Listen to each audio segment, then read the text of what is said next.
ఎవరిలో అయితే ఈ బ్రహ్మచర్యం యొక్క శక్తి అనేది ఎక్కువగా ఉంటుందో వారి శరీరంలో, వారి మైండ్లో, వారు జీవించే విధానంలో 3 బిగ్ చేంజెస్ అనేవి మనకు కనిపిస్తూ ఉంటాయి. ఇతనిలో కలిగే ఈ పాజిటివ్ చేంజెస్ అనేవి అతని లైఫ్ని కంప్లీట్గా చేంజ్ చేస్తాయి. మీరు కనుక ఈ బ్రహ్మచర్యం జర్నీని కనుక స్టార్ట్ చేసినట్లయితే మీలో కూడా ఈ లక్షణాలు అనేవి రావడం మొదలవుతాయి, లేదా ఆల్రెడీ మీలో ఈ చేంజెస్ అనేవి రావడం మొదలయ్యాయి కావచ్చు. ఒకసారి మీకు మీరు చెక్ చేసుకోండి. ఎందుకంటే ఈ 3 విషయాలు అనేవి కలిసి ఉండడం అనేది చాలా పెద్ద విషయం.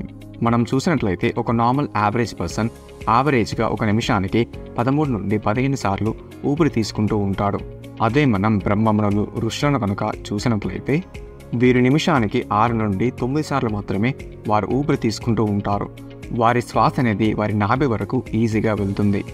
మనకెప్పుడైతే మన శ్వాస అనేది మన కంట్రోల్లో ఉంటుందో, శ్వాసని మనం ఎక్కువగా పీల్చుకుంటూ సరైన బ్రీతింగ్ని మనం చేస్తూ ఉన్నామనుకోండి, మనల్ని ఏ విషయం కూడా మనల్ని ఎక్కువగా ఇబ్బంది పెట్టదు. దీని గురించి మీరు ప్రాక్టికల్గా తెలుసుకోవడానికి మీరు కూడా దీన్ని ట్రై చేసి చూడొచ్చు. మీరెప్పుడైతే మీ శ్వాసని మీ నాభి వరకు వెళ్ళనిస్తూ దాన్ని మీ కంట్రోల్లో ఉంచుకున్నారనుకోండి, ఒకానొక టైంలో మీకు ఎలా అనిపిస్తుందంటే మీకు మీ శ్వాసపై దృష్టి తప్ప మరేముండదు. అందుకనే మీరు ప్రాణాయామాన్ని పాటించకుండా మీరు ఈ బ్రహ్మచార్యాన్ని పాటించడం అనేది ఇట్స్ మోస్ట్లీ ఇంపాసిబుల్.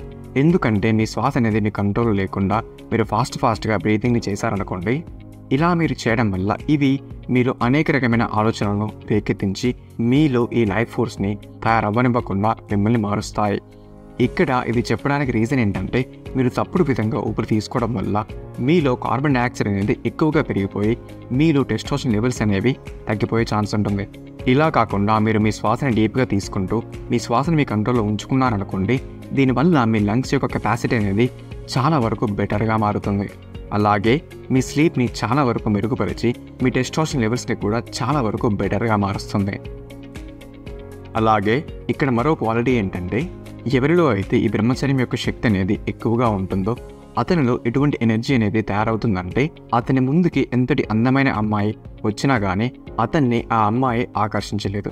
ఇతను ఆ అమ్మాయికి అస్సలు అట్రాక్ట్ కాడు, ఆ అమ్మాయిపై అసలు కాన్సన్ట్రేట్ చేయడు. దీని మీనింగ్ అతను తన అందాన్ని చూసి భయపడతాడు అని కాదు. ఆ అమ్మాయికి అట్రాక్ట్ అవ్వడం వల్ల అతని బ్రహ్మచర్యం అనేది బ్రేక్ అవుతుందన్న భయం కూడా కాదు. ఇక్కడ చెప్పదలుచుకుంది ఏంటంటే అతని కంప్లీట్ ఫోకస్ అనేది జస్ట్ అతని పనిపై మాత్రమే ఉంటుంది. ఇక్కడ మీరు చూసినట్లయితే ఈ బ్రహ్మచర్యం అనేది ఇది ఫిజికల్ బ్యూటీ కంటే చాలా గొప్పదని మీరు అర్థం చేసుకోవాలి. ఒక శక్తివంతమైన బ్రహ్మచారి ఒక స్త్రీని ఎప్పుడు కూడా ఒక తప్పుడు ఆలోచనతో ఎప్పటికీ కూడా చూడడు. అలాగే థర్డ్ క్వాలిటీ ఏంటంటే ఎవరి మైండ్లో అయితే ఈ బ్రహ్మచర్యం యొక్క శక్తి అనేది ఎక్కువగా ఉంటుందో ఇతను ఆలోచించే విధానం అనేది మిగతా వారి కంటే చాలా వరకు భిన్నంగా ఉంటుంది. మన దేశంలో పుట్టిన గొప్ప గొప్ప వ్యక్తులు వారి ఒక్క నిమిషాన్ని చాలా జాగ్రత్తగా వాడుకునేవారు. అదే మనం ఇప్పుడున్నటువంటి అబ్బాయిలు కనుక చూసినట్లయితే వీరు రేపని, ఎల్లుండని, వారమని, నెల అంటూ జస్ట్ ఆలోచిస్తూ మాత్రమే ఉంటున్నారు.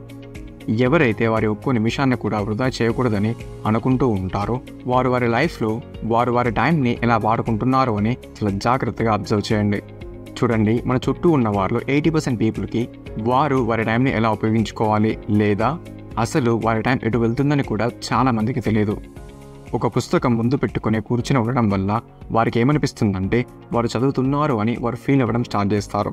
అదే సమయంలో ఎవరైనా వచ్చి మీరు చదువుతున్న టైంలో ఇప్పటి వరకు 15 సార్ల వరకు మీ ఫోన్ని మీరు చూసారు అని చెప్పారనుకోండి, మీరు మీ ఫోన్ని చూసిన ప్రతిసారి ఎంత టైం అయితే అయిందో అంత టైంలో కనుక మనం ఒకసారి క్యాలిక్యులేట్ చేసినట్లయితే నేను ఇన్ని గంటలు నా ఫోన్లో గడిపానా అని ఆ ఫోన్ని వాడిన వ్యక్తి షాక్ అవుతాడు. దీని గురించి మీరు ఇంకా డీటెయిల్గా తెలుసుకోవడానికి దీనికి ఒక రోజు ఛాలెంజ్ని మీరు తీసుకోవచ్చు. ఇలా ఛాలెంజ్ తీసుకొని ఆ రోజు మీరు ఏమేమి చేశారు అని ఒక పేపర్పై రాయడం మొదలుపెట్టండి. ఇలా మీరు చేశారనుకోండి, మీరు ఖచ్చితంగా ఇలా ఫీల్ అవుతారు, నేను ఇంకెక్కువగా పని చేయగలుగుతాను అని. ఇక్కడ ఇంట్రెస్టింగ్ విషయం ఏంటంటే బ్రహ్మచారి యొక్క మైండ్ అనేది చాలా ప్రశాంతంగా ఉంటుంది. వారు ఎక్కువగా స్ట్రెస్ తీసుకోరు. ఎందుకంటే వారు ఎప్పుడైతే ఏ టైంకి అయితే ఏ పని కంప్లీట్ చేయాలనుకుంటారో వారు ఆ టైంకి ఖచ్చితంగా ఆ పనిని కంప్లీట్ చేస్తారు. కాబట్టి ఇది ఈ బ్రహ్మచర్యానికి ఉన్నటువంటి అసలైన పవర్ అండి. ఈ బ్రహ్మచర్య పవర్ అనేది మీ మైండ్కి చెబుతుంది ఏ పని చేయడం వల్ల మీరు ఎక్కువగా బెనిఫిట్ని పొందుతారు అని. ఇలా మిమ్మల్ని ఆ పని చేయడానికి మిమ్మల్ని మోటివేట్ చేస్తుంది. ఈ బ్రహ్మచర్యం ద్వారా మీ మైండ్ అనేది ఎన్లైట్ అవ్వడం మొదలవుతుంది.